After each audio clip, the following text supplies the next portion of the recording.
My stepmom turned my home office into her yoga studio without asking and demanded extra rent. So I moved out, and now she's furious because she can't afford her fillers without my rent money. I'm a 23-year-old guy who recently found himself stuck in an impossible living situation. For most of my life, it was just me and my father. My mother passed away when I was too young to have many memories of her, so it was always the two of us against the world. Eventually, my father met someone else. At first, I was happy to see him open his heart again, but that was before I got to know my stepmom more closely. Let's just say she had a flair for drama and a taste for expensive cosmetic procedures she bragged about endlessly.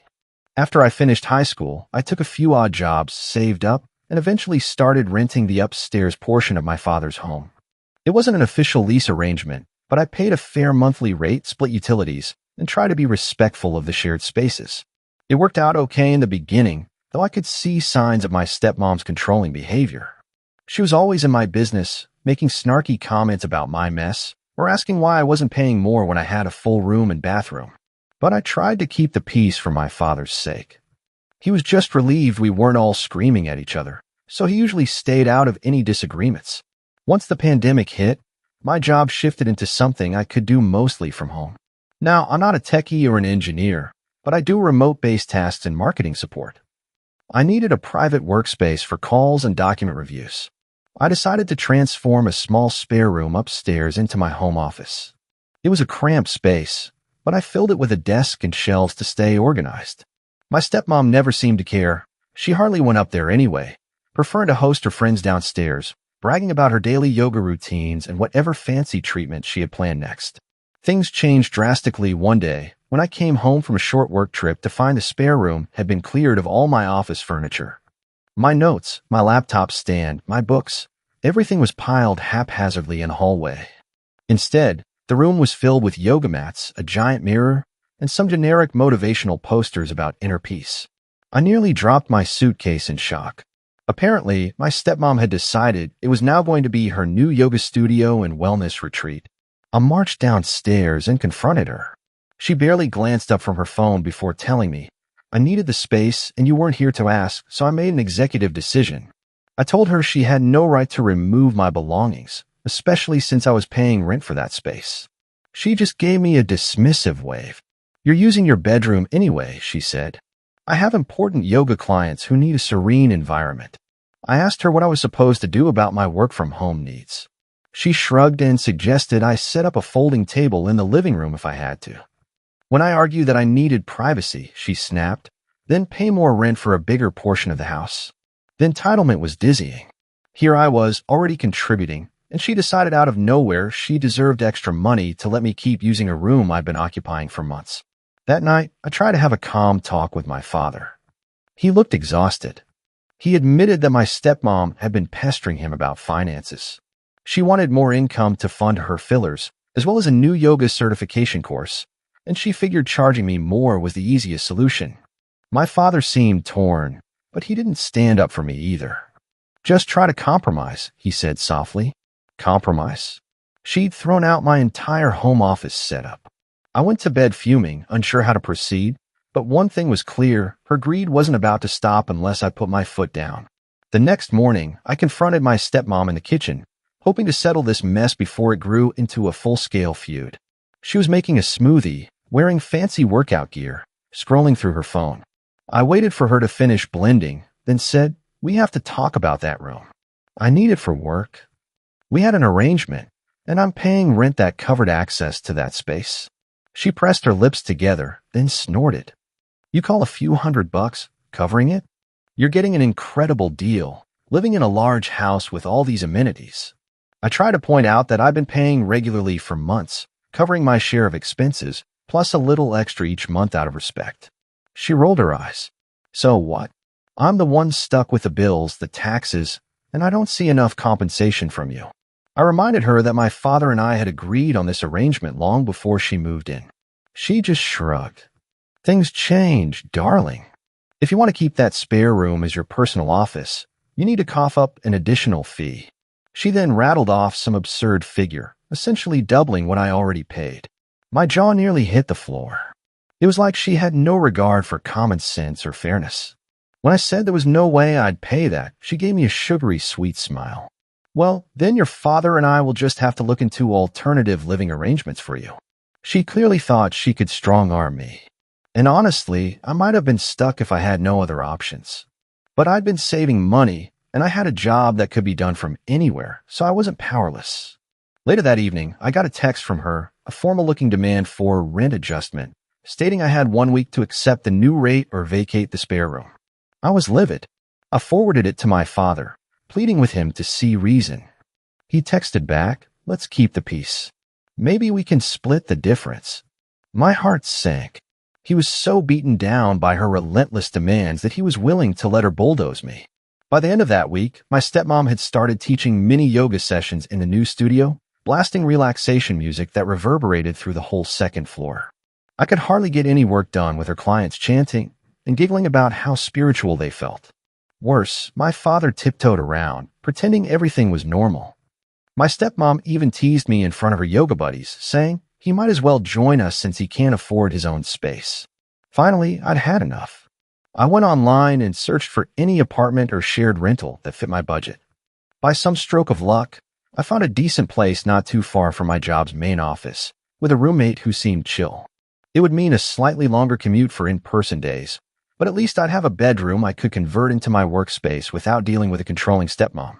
When I told my father I was planning to move out, he looked both relieved and anxious. "She won't like this," he mumbled. I said, "That's not my problem anymore. I can't keep dealing with her demands." I half expected him to protest, to ask me to stay. But instead, he just sighed and said, "I understand." The next morning, I gave my stepmom a heads up.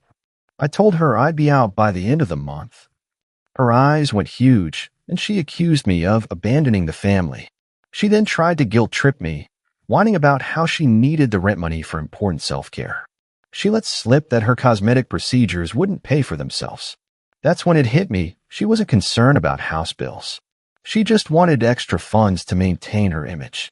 After our confrontation, my stepmom did everything in her power to sabotage my exit.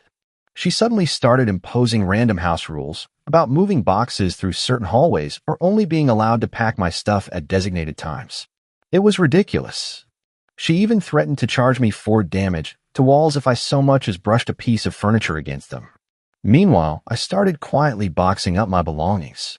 I deliberately scheduled my moving day for a weekday when she'd be off at some spa appointment.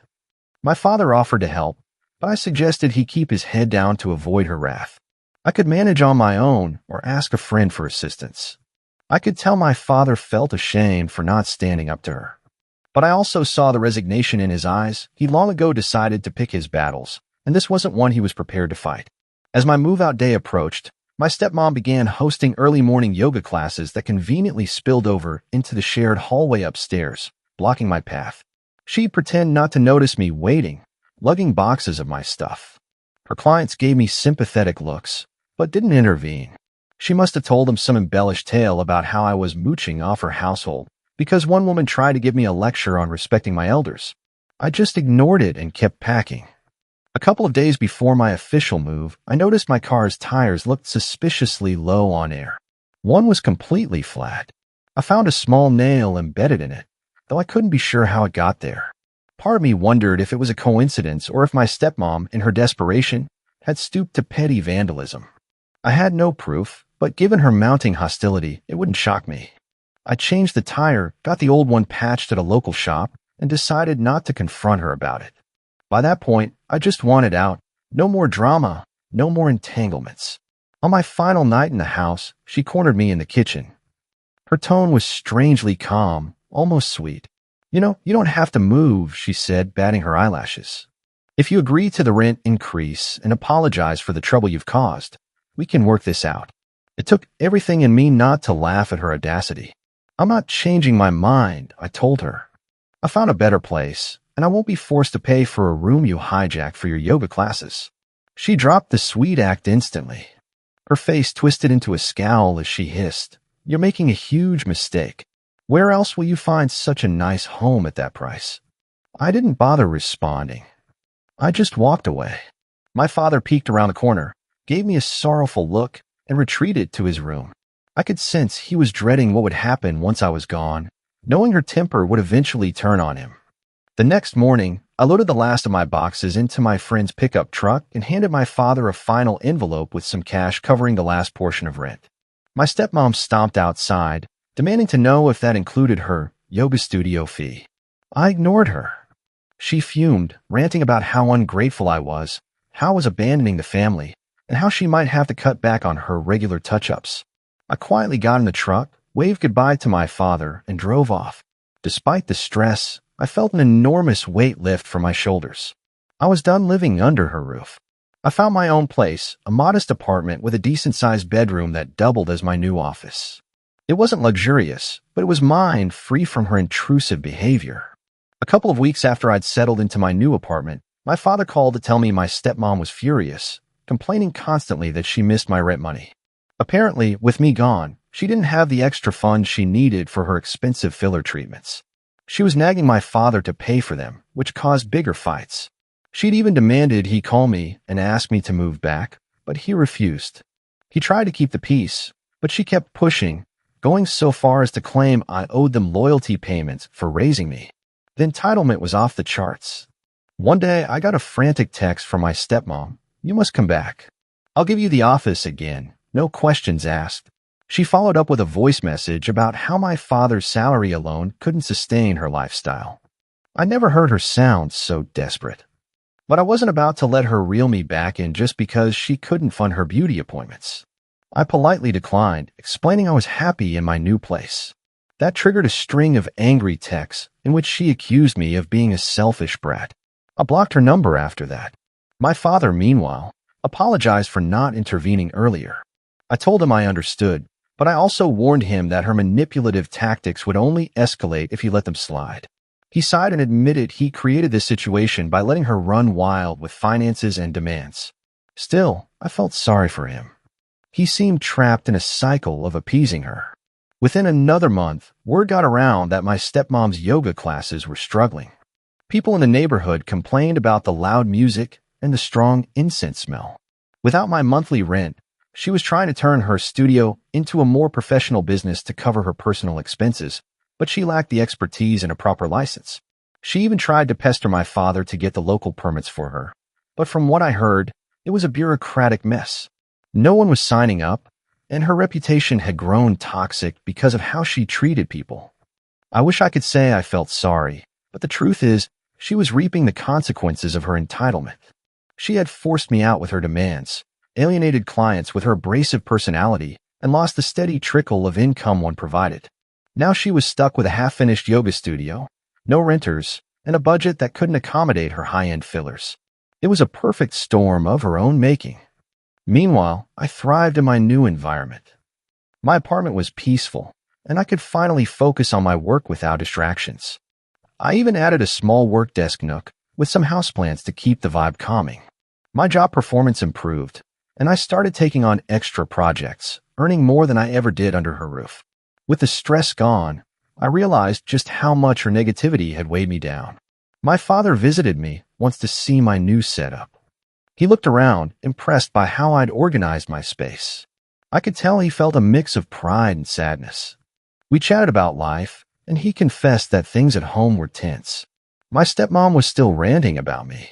She'd lost face in front of her friends, had no extra money for lavish treatments, and blamed me for all of it. But I wasn't about to go back. I told him plainly that I loved him, but I couldn't live under her tyranny anymore. So that's how I ended up packing up and moving out for good when my stepmom hijacked my home office for her yoga classes and demanded extra rent. Now she's stuck without my monthly contributions, can't get her fillers done as often, and she's spiraling into anger. She wants me back, but I see right through her motives. Sometimes you have to walk away from toxic family dynamics to protect your own peace, and I don't regret it one bit.